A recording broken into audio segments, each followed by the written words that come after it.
Pessoal. Eu me chamo Diana Santos Souza, sou de Salvador, Bahia. Sou mestre em História Social, documentalista e digitalizadora de acervos, além de ser musicista e capoeirista. A minha apresentação tem o título Antes da Abolição: Trabalhadores Negros, Direitos e Lutas por Liberdade em Salvador. A coluna Nossas Histórias é uma parceria entre a Rede de Historiadores Negros e Historiadores Negros, o portal Guela 10 e o Acervo Cutne. Oi, pessoal, sejam bem-vindos à coluna Nossas Histórias de hoje. O título da nossa apresentação é Antes da Abolição: Trabalhadores Negros, Direitos e Lutas por Liberdade em Salvador. Eu vou começar essa apresentação com uma autodescrição. Eu sou uma mulher negra, de cabelos black power castanhos, utilizando um óculos de grau dourado e uma blusa azul num fundo branco. Estou falando com vocês de Salvador, Bahia. Hoje, o nosso encontro vai abordar a experiência de trabalhadores livres e escravizados empregados em estabelecimentos de assistência urbana, a partir da experiência destes trabalhadores nos estabelecimentos da Santa Casa de Misericórdia da Bahia. Mas antes eu preciso explicar para vocês o que é a Santa Casa de Misericórdia da Bahia. Esse modelo de irmandade, as Misericórdias, foi criado em 1498, em Portugal, na cidade de Lisboa. E foi difundido durante o processo de colonização como forma de organização das elites e também como forma de promoção de serviços de assistência. Mas Diana, o que são esses serviços de assistência? Esses serviços estão vinculados ao compromisso da Santa Casa de Misericórdia e das Misericórdias, em geral, em prestarem as 14 obras corporais e espirituais cristãs. Então, são 7 obras espirituais, 7 obras corporais. Entre essas práticas estão, por exemplo, o serviço de assistência de visitação aos presos, de cuidar dos doentes, de rezar a Deus pelos vivos e pelos mortos. Então, cada uma dessas ações acabou gerando uma atividade de caridade, de assistência. E essas atividades muitas vezes eram promovidas através desses estabelecimentos. Quem poderia fazer parte das Santas Casas de Misericórdia? Homens brancos, cristãos velhos, independente de sua condição de classe, porque a Santa Casa ela tinha irmãos que eram subdivididos em irmãos de maior condição e irmãos de menor condição.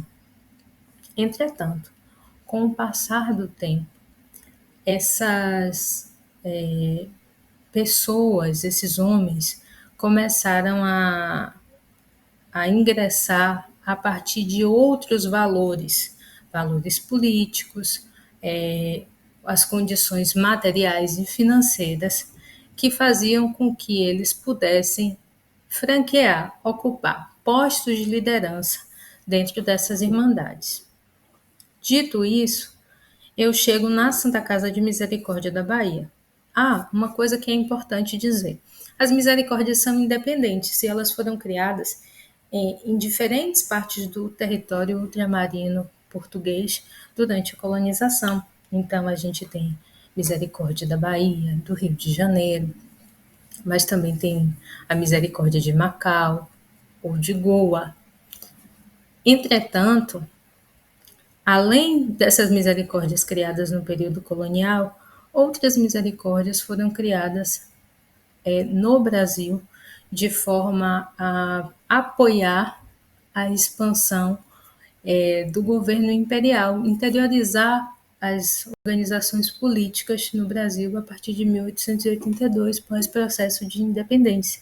E nesse contexto surgiram outras irmandades, como a Misericórdia de Feira de Santana, a Santa Casa de Misericórdia de Cachoeira. E eu estou dizendo isso para sinalizar que todas essas irmandades são independentes entre si. E chegamos à Misericórdia da Bahia, que tem como data de fundação estimado o ano de 1549, fundação da cidade de Salvador, mas que tem a sua data exata ainda imprecisa na documentação, né? A data de sua fundação exata imprecisa na documentação. Acredita-se que ela tenha sido criada entre os anos ali de 1549 até no máximo 1572. E seu primeiro estabelecimento de assistência é um hospital.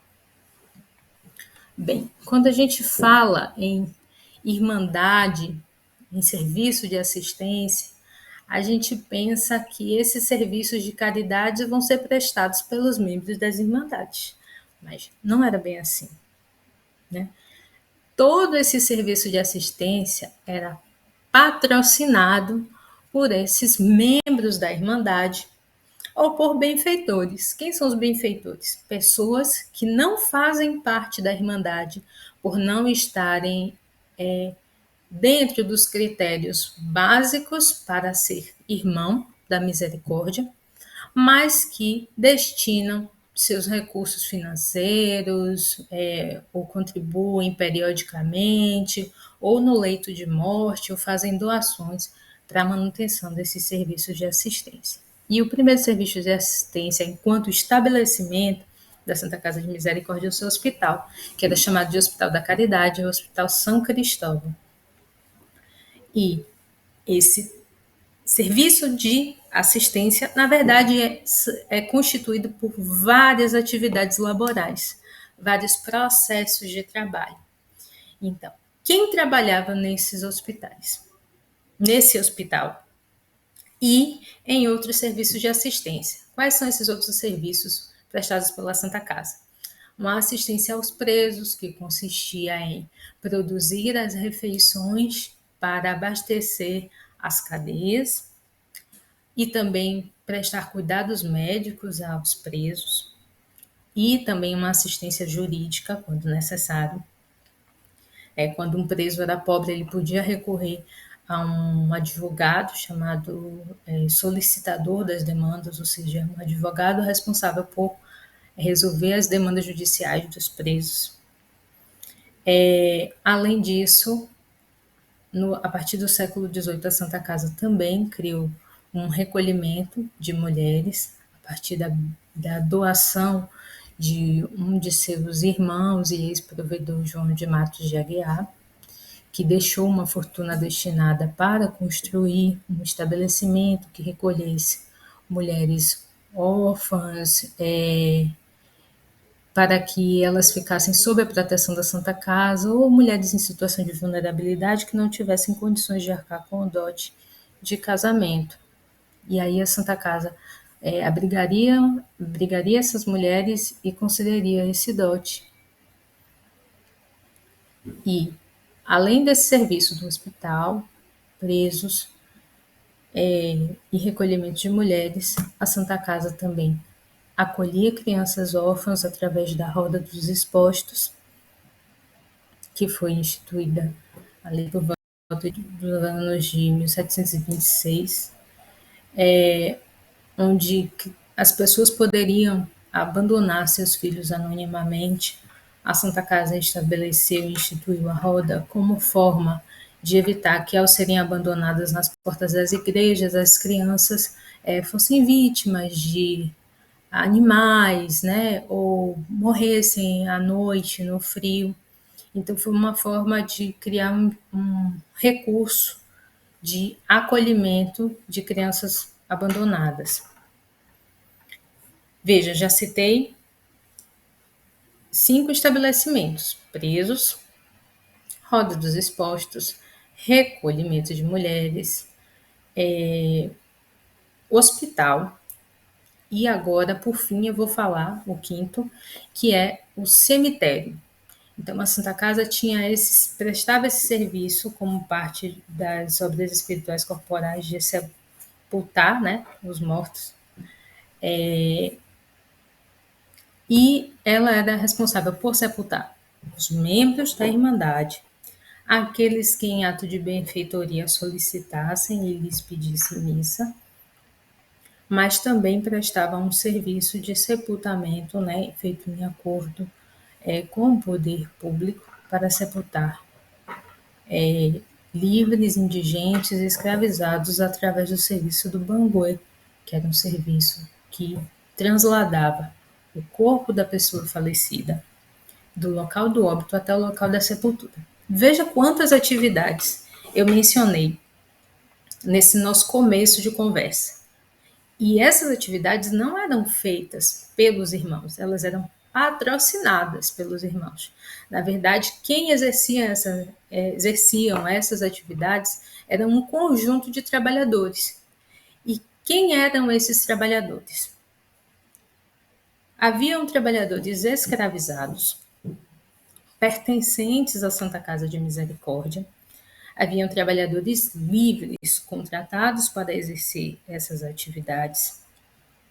E haviam trabalhadores que haviam sido escravizados ou da misericórdia ou de terceiros e, por serem libertos, exerciam atividades. E a partir da década de 40, de 1840, um outro grupo de trabalhadores passou a compor essa comunidade, que foram os africanos livres.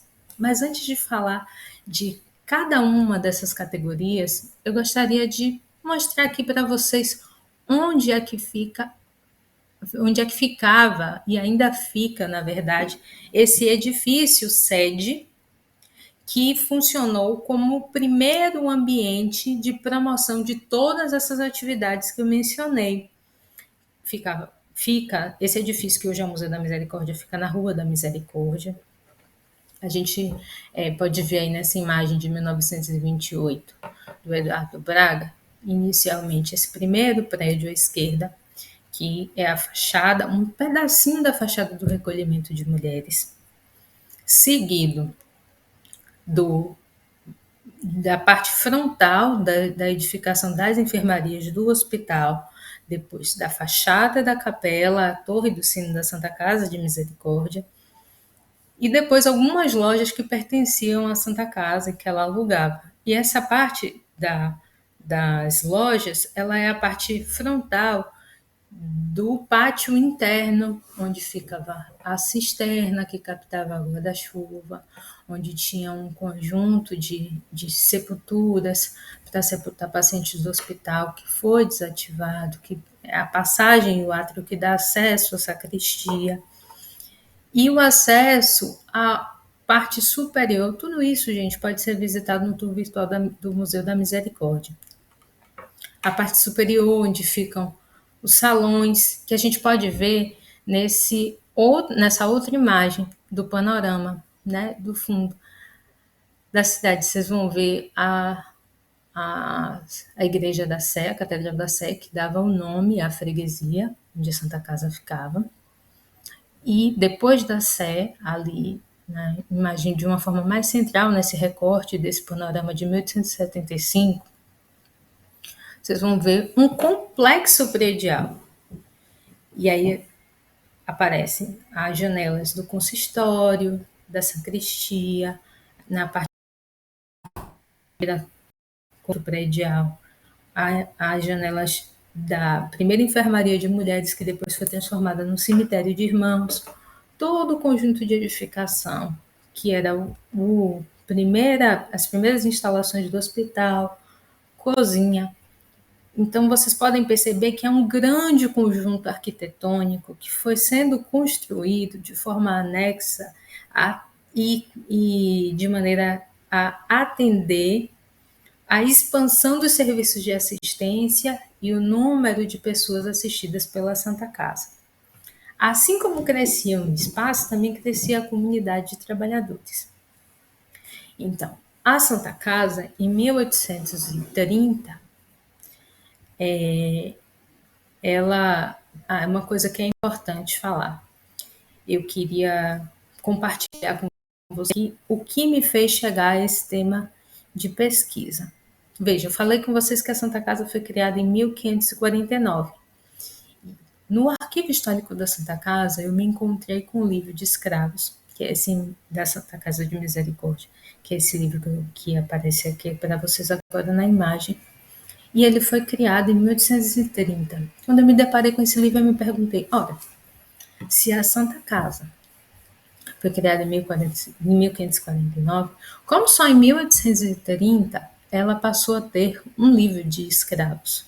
Bem, então eu fui investigar e percebi que antes desse livro, haviam pequenos registros eventuais do cotidiano da vida desses escravizados em outros conjuntos documentais, entre eles um livro de bens de 1825, que sistematizava ali os trabalhadores escravizados da Santa Casa, associados a cada uma das repartições, trabalhadores do hospital, trabalhadores do recolhimento de mulheres. Já havia um debate público, nacional e internacional, sobre a necessidade de se proibir a criação, o tráfico atlântico de escravizados. Então, a Santa Casa se antecipou, criando esse livro como forma de proteger a sua propriedade. E esse livro, como vocês podem ver aí, ele acabou nos ajudando, né, me ajudando no processo de pesquisa, a conhecer um pouco da vida desses homens e mulheres africanos e de que forma. Esse livro traz a informação do nome da pessoa, a nação africana, uma idade estimada da pessoa e um campo de observação. Nesse campo de observação são relacionados alguns eventos da vida: nascimento, falecimento, forma pela qual essa pessoa ingressou na Santa Casa, porque a Santa Casa tinha ali formas diferentes de aquisição de escravizados, que eram a doação, a compra,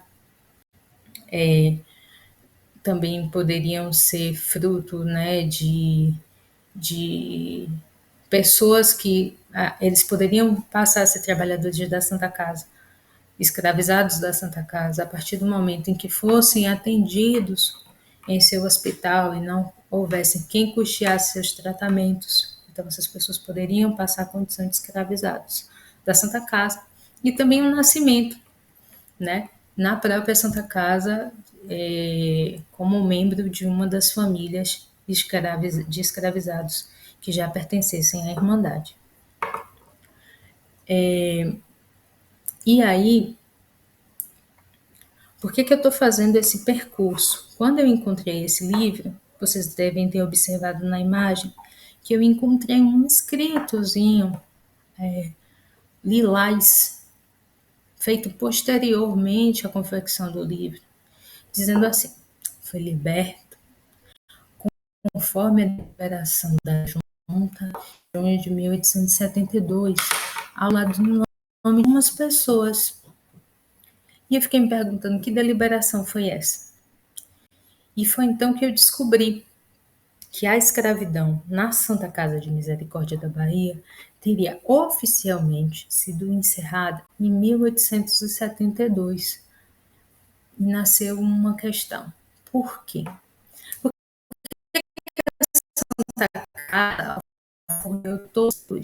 O que representaria isso? E isso teria sido um evento isolado? Foram questões que me levaram a percorrer uma série de documentos, como atas, correspondências, folhas de salário, e que me permitiram conhecer um pouco da vida desses trabalhadores, que é o que eu posso falar com vocês agora. Esses trabalhadores, primeiramente, vamos falar dos seus direitos, né, e das condições em que eles viviam. Eles residiam junto, tanto trabalhadores escravizados como trabalhadores livres residiam nos estabelecimentos, né, de assistência. Quais eram os estabelecimentos? Trabalhavam no hospital, moravam no hospital. Trabalhavam no recolhimento de mulheres, moravam no recolhimento de mulheres. Trabalhavam no cemitério, moravam no cemitério. Aqui é importante dizer que esses estabelecimentos, como eu vim sinalizando, foram criados em anos diferentes. O cemitério do Campo só foi criado, certo? Então, essa criação em diferentes momentos também vai descentralizando essa comunidade. O hospital, por exemplo, que funcionou nesse edifício que eu mostrei inicialmente, foi transferido em 1873 para o edifício da Santa Casa da Faculdade de Medicina da Bahia, que funciona no Terreiro de Jesus, que é um pouco próximo desse edifício principal da Santa Casa. Então moravam não só os trabalhadores escravizados, mas também os trabalhadores livres, seus filhos. E muitas vezes esses trabalhadores formavam famílias entre si. Existem casos, por exemplo, de enfermeiros que são casados com enfermeiras e residem com seus filhos na instituição. Como era o cotidiano de trabalho, por exemplo? No recolhimento de mulheres, como era um estabelecimento de assistência feminina, só trabalhavam servas que não se encaixavam no perfil de assistência da Santa Casa, ou seja, não eram mulheres brancas, que pudessem pleitear a lei do dote, então elas eram admitidas por serem órfãs ou estarem numa situação de vulnerabilidade como trabalhadoras, poderiam ser mulheres indígenas ou mulheres não brancas. E as escravizadas, né, africanas ou descendentes de africanas, compradas ou que foram doadas ou abandonadas no hospital, que passavam a trabalhar nesse recolhimento. Era possível também que recolhidas estivessem junto a si seus próprios escravizados. Se fossem homens, seriam destinados ao trabalho no hospital. Se fossem mulheres, poderiam servir e trabalhar também no recolhimento a serviço da Santa Casa. Já no hospital, a gente que era conectado com todo esse serviço de sacristia que eu mencionei, salas de reunião, provedoria, funcionava um serviço um pouco mais complexo, composto por médicos, enfermeiros, serventes de enfermaria, e essas funções as funções de serventes poderiam ser desempenhadas por homens ou mulheres e enfermeiras também. Mas é possível observar a partir das folhas de salário, como essa folha de salário do hospital de 1871, que mesmo ocupando as mesmas funções, os salários são diferentes. As mulheres vão sempre receber menos que os homens, independente de ocuparem as mesmas funções. O mesmo vai acontecer com os trabalhadores do cemitério Campo Santo, como a gente pode ver nesse outro documento, onde escravizados recebem uma remuneração de quanto outros trabalhadores vão receber R$ 1.000. Então, a gente pode observar que a condição racial e a condição de gênero vão interferir na forma como esses trabalhadores são remunerados. O mesmo se aplica à alimentação. Trabalhadores livres acabam recebendo quantidades maiores de alimentos e alimentos mais diversificados que trabalhadores escravizados. E, a partir da década de 1840, um outro conjunto de trabalhadores passa a ser inserido nessa comunidade, que são os africanos livres. Quem são os africanos livres? São pessoas de origem africana apreendidas em navios, condenados por traficarem ilegalmente, ou seja, já estamos falando de uma lei internacional, a Lei Feijó, que já determinava que o tráfico de escravos era crime e poderia apreender e condenar navios por desemprego E essas pessoas apreendidas eram enviadas para trabalharem de forma compulsória em estabelecimentos de assistência, casas de particulares, obras públicas. E eram enviados também para a misericórdia. Para vocês terem uma ideia, só, só em um ano, no ano de 1861, a Santa Casa recebeu 3 concessões. Não, só em um ano a Santa Casa recebeu 3 concessões. 61 africanos livres. Veja, isso era mais do que a quantidade de escravizados que a Santa Casa possuía. Por exemplo, em 1830, 32, e em 1847, quando ela possuía 24 escravizados, empregados em estabelecimentos.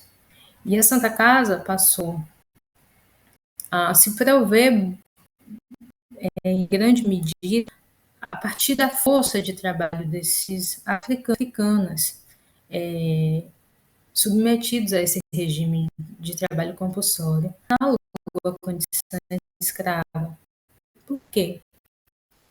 Porque eles, assim como os escravizados presos em instituições, após a execução de seus serviços, eles deveriam dormir no que se chamava dormir debaixo de chave, ou seja, dormir trancado.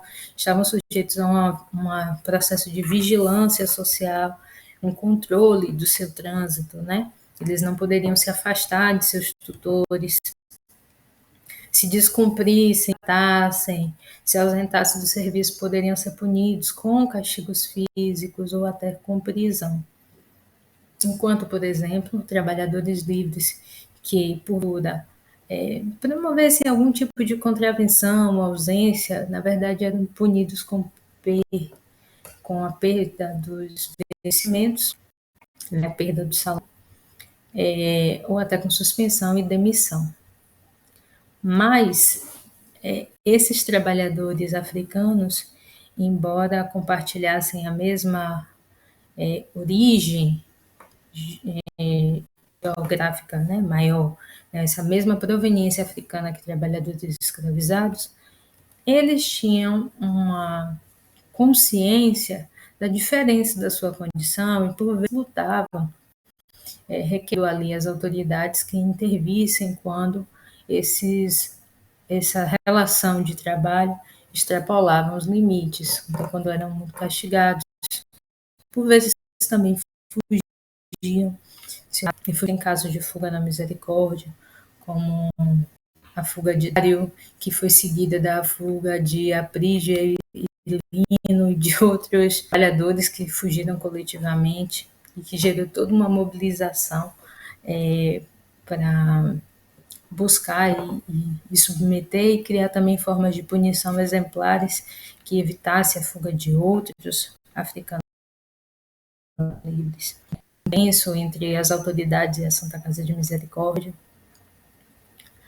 além dos próprios trabalhadores escravizados que, percebendo essa dinâmica de incorporação e a preocupação da elite e do debate público sobre o iminente fim da escravidão, com a proibição do tráfico em 1850 e os debates que dariam origem à lei da ventre livre, e o desejo dessas elites de buscarem uma indenização para não perder o capital investido em escravizados, fez com que as trabalhadoras escravizadas da Santa Casa, percebendo essa dinâmica de menor aquisição de escravizados, interesse em reaver o capital investido na compra dessas pessoas como uma forma uma ideia, né, de indenização por parte dos dirigentes da instituição, começaram a pleitear a alforria de seus filhos menores, em idade até 3 meses, 4 meses, como forma de comprar a liberdade dessas crianças por um valor mais acessível, já que as taxas de mortalidade tornavam a condição da criança muito vulnerável, e também oportunizou que algumas dessas mulheres também comprassem a própria liberdade. É interessante observar que, como eu mencionei, né, e nesse documento que eu mostrei, esse livro de escravos, ali a gente pode observar, primeiro caso tem Pedro, que é o crioulo, o Henrique, que é filho de Luísa, e é alforriado nos primeiros meses de vida. Outras crianças que são alforriadas também nesses primeiros meses de vida. Essa não era a única estratégia adotada pelas trabalhadoras.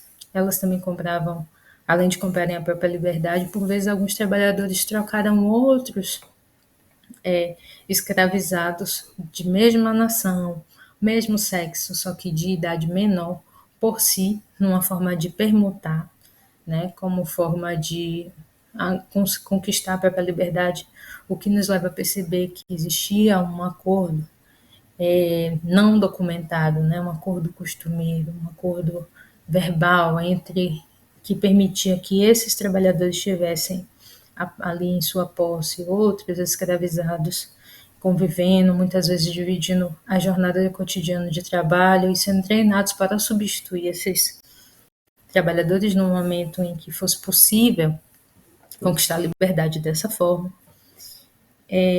mas que esse movimento de concessão de alforria através do pagamento foi se intensificando entre os anos de 1830 e, 1870, e a década de 1870. Um dos casos, por exemplo, do Frederico, ele acordou com a mesa da Irmandade possibilidade de comprar o papel alforria por um valor muito elevado de R$ 1 E Frederico, tendo pagado apenas metade desse valor, ficou sendo pressionado pela instituição para cumprir a outra parte, mesmo ainda estando ali trabalhando no estabelecimento. E num dado momento ele foge. E a Irmandade fica tentando encontrá-lo para poder reaver a outra parte do contrato, executar a outra parte do contrato. De modo que, em 1872, a Santa Casa passa a contar apenas com 16 escravizados, sendo que presentes, de fato, estão apenas 6 trabalhadores. Eles têm 16 trabalhadores escriturados, mas eles conhecem o destino que tiveram esses trabalhadores. No processo de investigação, através das fontes que já mencionei, eu percebi que alguns conseguiram cumprir a liberdade, outros haviam falecido. Então, observem, de 1830, quando a Irmandade tinha 52 escravizados, ela chega em 1872 com apenas 6 trabalhadores escravizados, mas um pleno funcionamento e ampliação de suas atividades no hospital, cemitério, um novo asilo dos expostos, que passa a contar com a força de trabalho de quem? Dos africanos livres, que já mencionei, de religiosas que passam a administrar e também passam a cuidar das atividades, administrar o asilo dos expostos, administrar o hospital, né? Elas começam a participar não só do recolhimento de mulheres, mas de outros ambientes de caridade da Santa Casa e também das próprias crianças, as crianças órfãs que são assistidas pela Santa Casa, que passam a ser internas, né? Passam a ser órfãs protegidas sob a tutela da Santa Casa e não mais entregue ao cuidado de terceiros, mediante pagamento de pequenas quantias para garantir o sustento dessas crianças. Mulheres provenientes do recolhimento de mulheres que vão trabalhar nas enfermarias. Existe todo um movimento feito gradativamente entre 1830 e 1870, entre essas duas décadas, de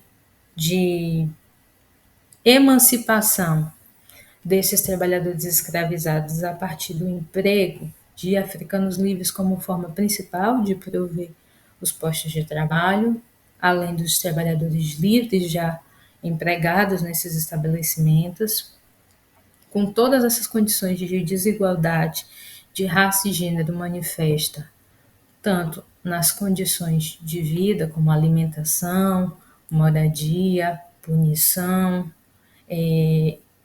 acesso a direitos e a quem recorrer, mas também uma oportunidade percebida por trabalhadores, pelas trabalhadoras e trabalhadores escravizados, de diante dessa ânsia de reaver os capitais investidos na compra desses trabalhadores, de comprar suas próprias liberdades e liberdades de seus filhos, de modo que quando a Santa Casa decide alforriar seus escravizados em 13 de junho de 1872, essa lei alcança essa determinação, né, que internamente não se chama lei, se chama portaria.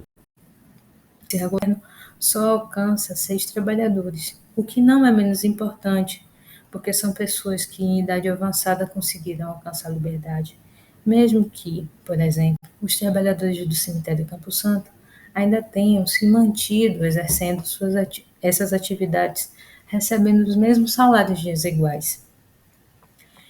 O que podemos perceber é que, mesmo antes da abolição,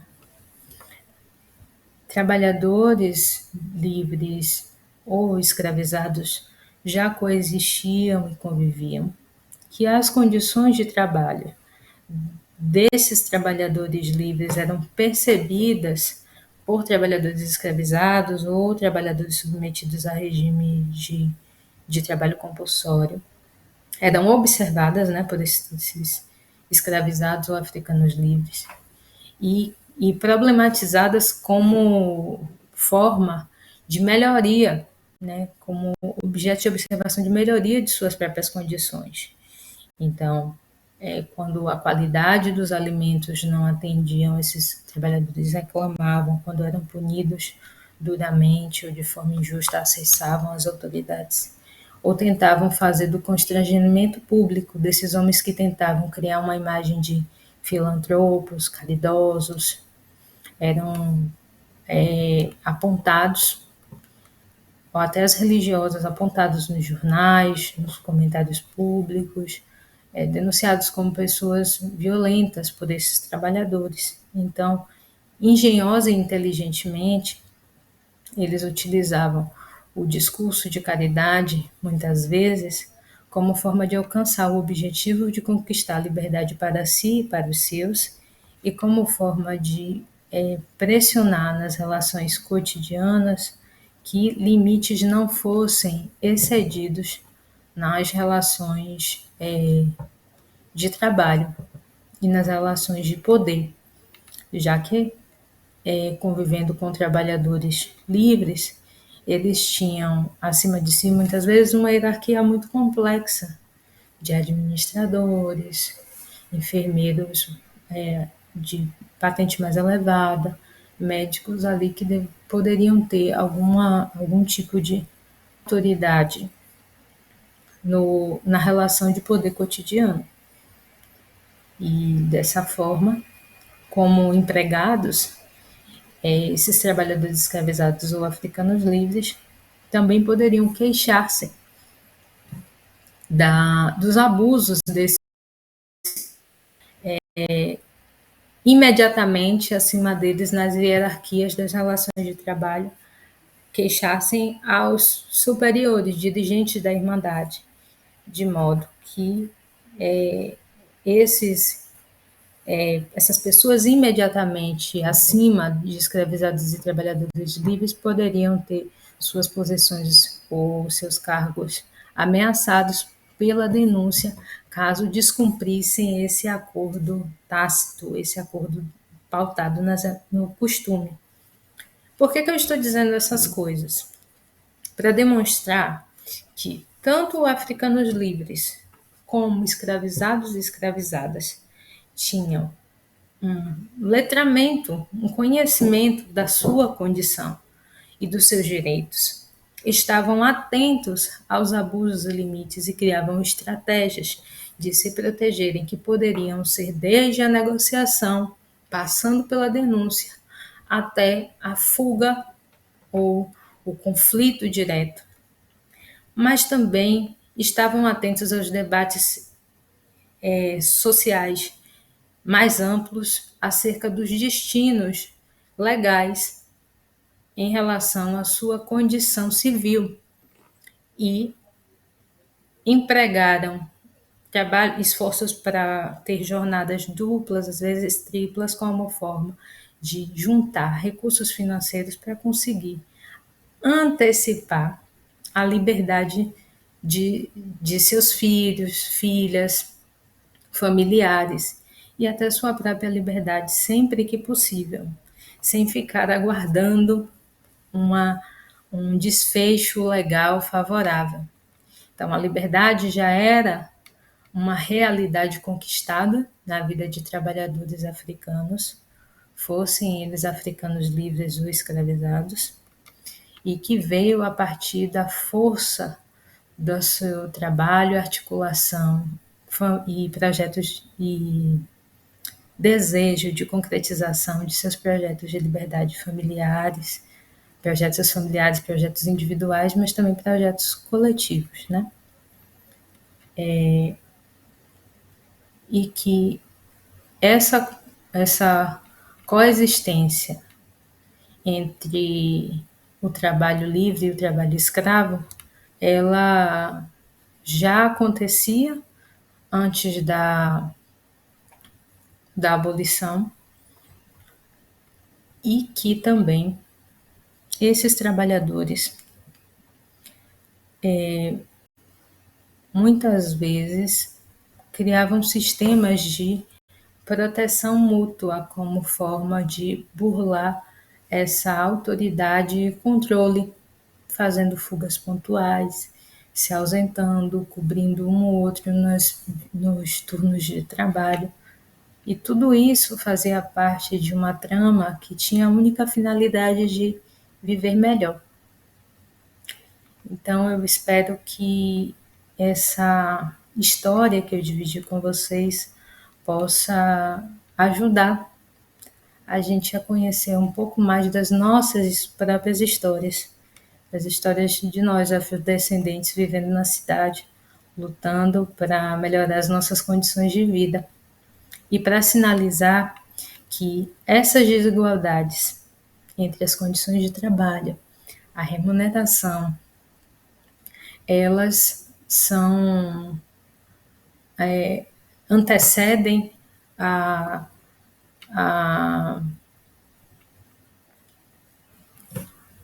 instituição do trabalho livre como modelo predominante da organização das relações de trabalho.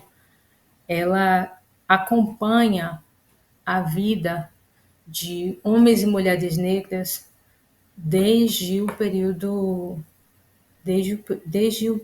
anterior à abolição, gerando desigualdades fazendo com que as desigualdades de raça e de gênero se reflitam desde a forma como essas pessoas são remuneradas até a forma como elas são tratadas, punidas e como elas vivem, se alimentam ou têm a possibilidade de proteger os seus.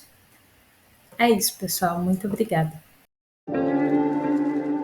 Então, pessoal, a gente está chegando ao fim de mais uma coluna Nossas Histórias. Hoje, nós conversamos um pouquinho sobre a experiência de trabalhadores negros, escravizados, africanos livres e libertos, empregados na Santa Casa de Misericórdia da Bahia entre os anos de 1830 e 1872. A gente conseguiu perceber como trabalho livre e trabalho escravo coexistiram, como a proibição do tráfico inaugurou uma categoria de trabalhadores que foram os africanos livres submetidos a condições de trabalho análogas à escravidão, a um regime de trabalho compulsório de 14 anos. Discutimos as desigualdades, como as desigualdades de raça e de gênero se refletiam na remuneração, no acesso à alimentação desses trabalhadores. Vimos que trabalhadores livres residiam em seus locais de trabalho, e isso para eles era um direito, enquanto para trabalhadores escravizados e africanos livres, isso era uma obrigação, um dever, e que muitas vezes a contravenção a esse dever, né, ao se ausentar desses locais de trabalho, poderiam se refletir em punições como prisão, castigos físicos. Percebemos como mulheres negras se articularam para, a partir dos debates públicos e interesse das elites em recuperar os capitais investidos na compra de escravizados, como essas mulheres pleitearam a compra da liberdade de seus filhos de 0 a 4 meses de vida, como forma de conseguir essas liberdades por menores valores, e ao mesmo tempo conseguiram juntar recursos suficientes para comprar as suas próprias liberdades, mesmo num período de elevação do preço do escravizado, em função da legislação de proibição do tráfico a partir da década de 50. E percebemos como a Santa Casa e outras instituições tentaram fazer da concessão de alforria um ato solene público, como forma de se vincular e apoiar o governo imperial na campanha pró-abolição, mas também como forma de fazer da liberdade, da abolição, uma prática associada ao seu discurso filantrópico e caritativo, criando um antagonismo até então inexistente entre escravidão e caridade, já que a Misericórdia da Bahia, criada em 1549, se provinha de trabalho escravo desde o início de suas primeiras atividades e só passou a adotar exclusivamente trabalhadores livres e libertos a partir de 1872. E vimos que essa comunidade de trabalhadores ela era muito complexa.